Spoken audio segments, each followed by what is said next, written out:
So hello friends, today in this video we will discussing about G code. G code sometime called proprietary function. आप हमेशा याद रखें कि G code को हम proprietary function के नाम से जानते हैं। इससे पहले वाली वीडियो पर जब हमने G00 के ऊपर बात की है तो उस वीडियो पर मैं भी आपको बताया हूँ, है ना, जो कि बहुत इंपॉर्टेंट है। आपको एग्जाम या इंटरव्यू में क्वेश्चन आ सकता है कि G कोड को हम और किस नाम से जानते हैं, तो वहाँ पर आपका आंसर होगा proprietary function के नाम से हम जानते हैं, है ना।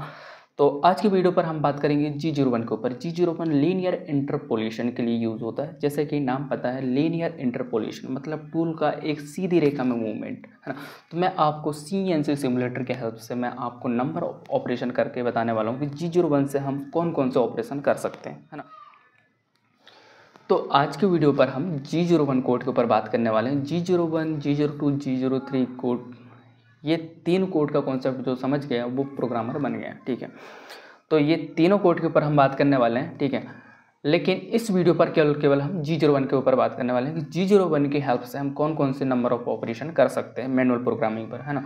तो चलिए वीडियो को स्टार्ट करते हैं। इससे पहले यदि अगर आप मेरे चैनल पर नए हो तो मेरे चैनल को सब्सक्राइब एंड बेल आइकन को ऑल नोटिफिकेशन में सेट कर लो, ताकि आने वाली हर एक वीडियो का नोटिफिकेशन आपके पास सबसे पहले पहुंचे।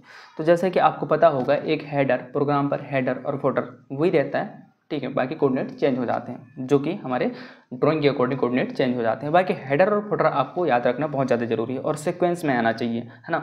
सीक्वेंस भी गिना तो ये समझें कि जैसे कि फॉर एग्जांपल मैं यहाँ पे सबसे पहले टूल सेफ्टी पैरामीटर कमांड डाल दिया हूँ G90, G18, G95, G40, G21, G64। उसके बाद फिर पार्ट एंड टूल का इन्फॉर्मेशन, प्रोग्रामर नेम कौन है, प्रोग्रामर कौन है, पार्ट का नाम क्या है, पार्ट का नंबर क्या है, पिक्चर रिक्वायर्ड है नहीं है। उसके बाद फिर मेरे को टूल कॉल करना है। टूल कॉल करने के लिए सबसे पहले क्या करते हैं, टरेट को हम पोजिशन करते हैं फानुक पर। तो G28 से, जैसे कि फानुक पर हम पोजिशन करने के लिए G28 लगता है, सीमेंस पर G75 लगता है। तो फानुक पर यदि अगर मेरे को सबसे पहले G28 U0.0 मतलब U जो है ये X को डिफाइन कर रहा है, तो सबसे पहले मैंने X एक्सिस को हम पोजिशन किया। फिर G28 W0.0, W जो होता है ये Z को डिफाइन करता है, इसलिए मैंने उसके बाद फिर Z एक्सिस को हम पोजिशन किया। सबसे पहले X, उसके बाद Z। यदि अगर X से पहले मैं Z को कर देता तो हो सकता है कि आप इमेजिनेशन करें कि हमारा जो टरेट है वो स्पिंडल के पास में है। हमारा जो टरेट है वो कहाँ है, अभी स्पिंडल के पास में, और हमें टूल कॉल करना है। तो टूल कॉल करने के लिए क्या करना पड़ेगा, टरेट को सबसे पहले होम पोजीशन करना पड़ेगा। तो टरेट को होम पोजीशन करने के लिए क्या करेंगे, सबसे पहले एक्स एक्सिस को होम पोजीशन करेंगे, उसके बाद फिर जेड एक्सिस को, उसके बाद फिर टूल कॉल करेंगे। यदि अगर एक्स एक्सिस को होम पोजीशन ना करके जेड एक्सिस कर दें तो जो टूल है वो टरेट से टकरा जाएगा, कोलिजन हो जाएगा, एक्सीडेंट हो जाएगा, ठीक है। तो उस कंडीशन पर इसलिए मैं बोलता हूँ कि सीक्वेंस में आना चाहिए। G28 से पहले एक्स एक्सिस को पोजीशन किया, जेड एक्सिस को, फिर टूल कॉल किया, फिर G97 जो कोड है, इस कोड पर जो हम वैल्यू इनपुट करते हैं वो जो वैल्यू होता है वो RPM के लिए होता है। तो एस फॉर स्पिंडल 2000 मतलब 2000 कॉन्स्टेंट RPM रहने वाला है G97 से, और M03 से स्पिंडल की रोटेशन है वो क्लॉकवाइज। इसके बाद फिर हम नंबर ऑफ ऑपरेशन करने वाले हैं, ठीक है। जैसे कि सबसे पहले हम टूल को पोजीशन देंगे G00 से। सबसे पहले हम कौन सा ऑपरेशन करेंगे, चैम्पर ऑपरेशन करेंगे। G01 से चैम्पर करके बताता हूँ मैं आपको 45 डिग्री में, है ना। 1 × 45 डिग्री चैम्पर दिया हुआ है, ठीक है। तो हमारा जो डायमीटर है यहाँ पर अभी कितने का डायमीटर है, 50 का डायमीटर है, ये 50 का डायमीटर है, ठीक है। तो हम 1 × 45 का डिग्री में चैम्पर डालने वाले हैं। 1 mm का चैम्पर है 45 डिग्री में। तो सबसे पहले मैं ऑपरेशन का नाम लिख देता हूँ। ऑपरेशन का नाम है अपना चैम्पर। आप वीडियो पे बने रहे, हम इसमें नंबर ऑफ ऑपरेशन करने वाले हैं G01 की हेल्प से।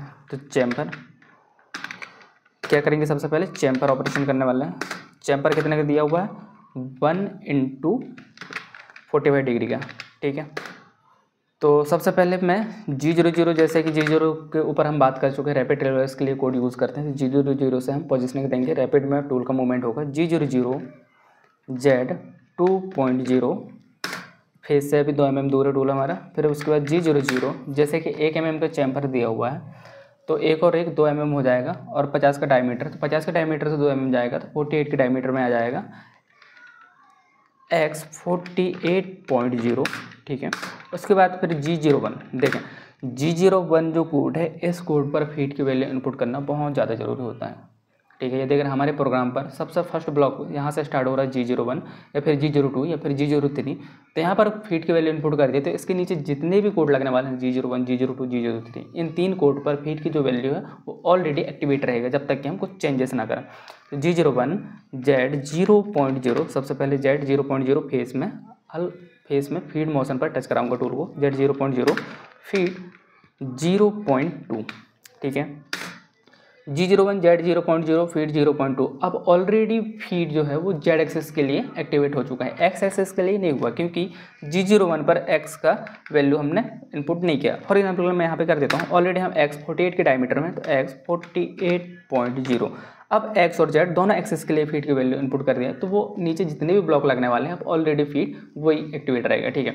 उसके बाद फिर G01 डायमीटर हमारा कितना है, 50 का डायमीटर है, 1 mm का चैम्पर डालने वाले हैं ना, तो X 50.0 Z -1, क्योंकि 1 mm का चैम्पर दिया हुआ है 45 डिग्री में, तो -1।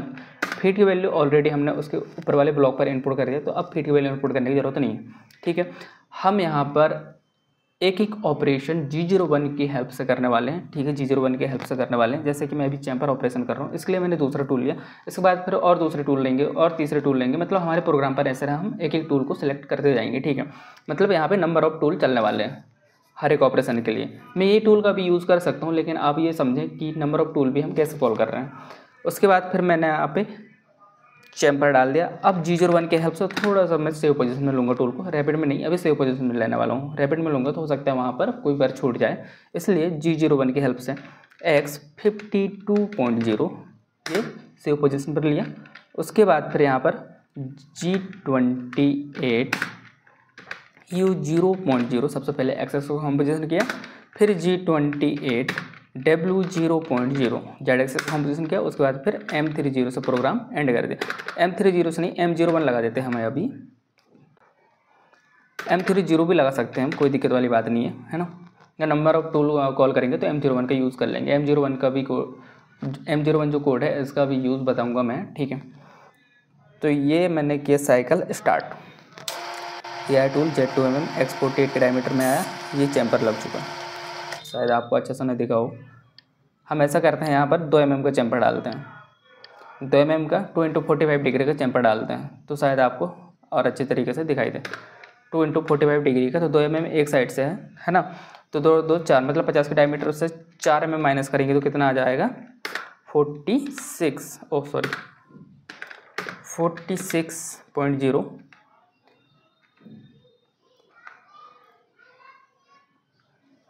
46.0 Z 0.0 X 50 और Z -2 mm कर देंगे हम यहाँ पर 2 mm।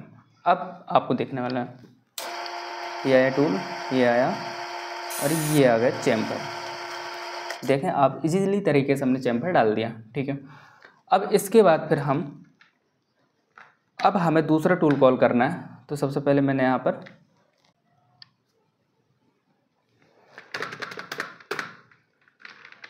M01 यहाँ पर लगा दिया, ठीक है। अब दूसरा टूल कॉल करना है हमें। दूसरा टूल कॉल करने के लिए M01 लगाने की जरूरत नहीं है हालांकि, लेकिन मैं यहाँ पे प्रोग्राम को रोक रहा हूँ, इसलिए M01 जो कोड होते हैं ये ऑप्शनल स्टॉप के लिए यूज़ होते हैं। M01 यहाँ पर मैंने लगा दिया। अब टूल नंबर 2 कॉल करेंगे, T02, ठीक है, टूल नंबर 2 कॉल हो चुका। उसके बाद फिर मैं RPM इनपुट कर दे रहा हूँ G97 S 2000 M03, ठीक है। उसके बाद फिर G00 पर रैपिड में Z से 2 mm स्पेस में रखूँगा Z 2.0, फिर G00 जैसे कि 50 का डायमीटर है तो हम 1 mm मटेरियल रिमूव करने वाले हैं, तो यहाँ पर मैं कर देता हूँ 49.0, 0.5 का डेप्थ ऑफ कट हो जाएगा, 0.5 एक साइड से होगा तो दोनों साइड से 1 mm जाने वाला है, इसलिए 49.0। देखें अभी टूल स्पेस में है, इसलिए मैंने यहाँ पे G00 मतलब रैपिड में ही डेप्थ ऑफ कट दे दिया, ठीक है। अभी टूल कहाँ है, स्पेस में है, ना कि मटेरियल के ऊपर प्लंज है, ठीक है। उसके बाद फिर मैं यहाँ पे G01 के हेल्प से G01 X ऑलरेडी 49.0 में है, Z में हमें चलना है 30 mm में, Z 30.0 फीड 0.2। अब यहाँ पर मैंने फीड की वैल्यू इनपुट कर दिया। अब इसके नीचे जितने भी G01, G02, G03 लगने वाले हैं वहाँ पर फीड ऑलरेडी एक्टिवेट रहेगा, ठीक है। उसके बाद G01 से मैं टूल को सेव पोजीशन में लूँगा X, जैसे कि 50 का डायमीटर है तो 52.0 में लिया।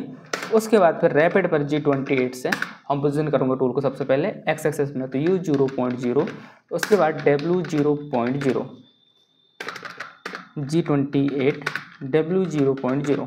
अभी हमने टूल का सिलेक्शन नहीं किया है, M30 से हम प्रोग्राम एंड एंटर सेट कर देते हैं। टूल नंबर 2 पर हम कोई टूल इनपुट कर देते हैं, ठीक है। टूल नंबर 2 पर हम ये VNMG का एक इंसर्ट लेते हैं, ये वाले होल्डर को हम इनपुट कर दिए। अब देखते हैं चला के, है ना। तो यहाँ पर क्या क्या होने वाला है, पहले वाले प्रोग्राम पर क्या हुआ था, चैम्पर। अब दूसरे वाले प्रोग्राम पर क्या होने वाला है, टर्निंग होने वाला है। क्या 30 mm तक के प्लेन टर्निंग, ठीक है। अब हमने यहाँ पर किया साइकिल स्टार्ट। सबसे पहले चैम्पर लग जाएगा, ये आया, ये चैम्पर लग गया, कंपोजिशन हुआ। अब दूसरा टूल कॉल होने वाला है। M01 से अभी प्रोग्राम रुक गया, जब तक साइकिल स्टार्ट नहीं करूँगा तब तक कि प्रोग्राम रन नहीं करेगा आगे, ठीक है। तो मैं यहाँ पर साइकिल स्टार्ट कर देता हूँ, ये किया साइकिल स्टार्ट, ये साइकिल स्टार्ट कर दिया। टूल नंबर 2 कॉल हो गया, ये हो गया टर्निंग। ओ माय गॉड, देखें आप इतना रैपिड से काटा। तो इसलिए जब प्रोग्राम बनाए तो फीट की वैल्यू हमेशा देख लें कि आप फीट कितने दे। अब यहाँ पर मैंने फीट क्या कर दिया था, फीट 2 mm कर दिया था। क्या कर दिया था, 2 mm, मतलब 2 mm पर रिवॉल्यूशन, 2 mm पर रिवॉल्यूशन, मतलब ये रैपिड में हो गया टूल, जो कि नहीं होना चाहिए। फीट 0.2। अब सही चलेगा टूल 0.2 के फीट से। ये सबसे पहले चैम्पर हुआ, दूसरे टूल से साइकिल स्टार्ट किया मैंने। M01 लगा हुआ है, ऑप्शन स्टॉप के लिए हम M01 कोड यूज़ करते हैं। ये हुआ टर्निंग, ये टर्निंग हो चुका है, ठीक है। आई होप आपको फिशिंग एंड टर्निंग ऑपरेशन समझ में आया हो। मेरा पर्पस केवल G01 से कौन कौन सा ऑपरेशन कर सकते हैं ये बताने वाला था। इसके सेकेंड पार्ट पर हम स्टेप टर्निंग भी करेंगे। देखें, स्टेप टर्निंग वगैरह हम ऑपरेशन करने वाले नहीं है, और भी कोड को हमें समझना है ना। तो G01 से मैं आपको बता देता हूँ कि हम चैम्पर डाल सकते हैं, फिशिंग ऑपरेशन कर सकते हैं, टर्निंग ऑपरेशन कर सकते हैं, और लगे तो हम ड्रिलिंग ऑपरेशन भी कर सकते हैं G01 से।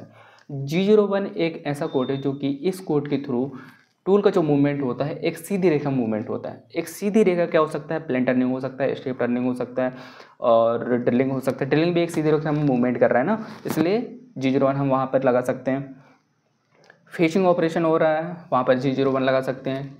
चैम्पर हो रहा है, टेपर टर्निंग हो रहा है, वहाँ पर भी हम G01 लगा सकते हैं, क्योंकि एक टेपर है लेकिन टूल का जो मूवमेंट है एक सीधी रेखा मूवमेंट है, ठीक है। टेपर है, टेपर के अकॉर्डिंग हम कोऑर्डिनेट चेंज करेंगे, कोऑर्डिनेट के अकॉर्डिंग टूल का मूवमेंट एक सीधी रेखा में हो जाएगा। तो वहाँ पर हम G01 का यूज़ कर सकते हैं। G01 का यूज़ हम बहुत टाइम और बहुत सारे ऐसे ऑपरेशन पर कर सकते हैं जहाँ पर टूल का एक सीधी रेखा मूवमेंट होता है। तो इस वीडियो का पर्पस केवल मेरे को G01 समझाने का था, ठीक है। अगली वीडियो पर हम G02, G03 के ऊपर बात करने वाले हैं। आई होप आपको वीडियो पसंद आया हो। पसंद आया तो आप अपने दोस्तों के पास ज़रूर शेयर करें वीडियो को, है ना, ताकि आप हर एक कोड से फैमिलियर हो जाएं। उसके बाद फिर हम प्रोग्राम पर आएंगे तो आपको कोई भी ऐसा कोड ना मिले जिससे आप फैमिलियर ना हो, जिसे आप जानते ना हो, है ना। जब तक कि आप कोड समझोगे नहीं, कॉन्सेप्ट आपके क्लियर नहीं होंगे, तब तक कि आप प्रोग्रामर कैसे बनेंगे, प्रोग्राम कैसे बनाएंगे, राइट। तो सबसे पहले हमें कोड से फैमिलियर होना बहुत ज़्यादा ज़रूरी है। तो चलिए आज के लिए इतना ही, मिलते हैं अगली वीडियो पर। Thank you.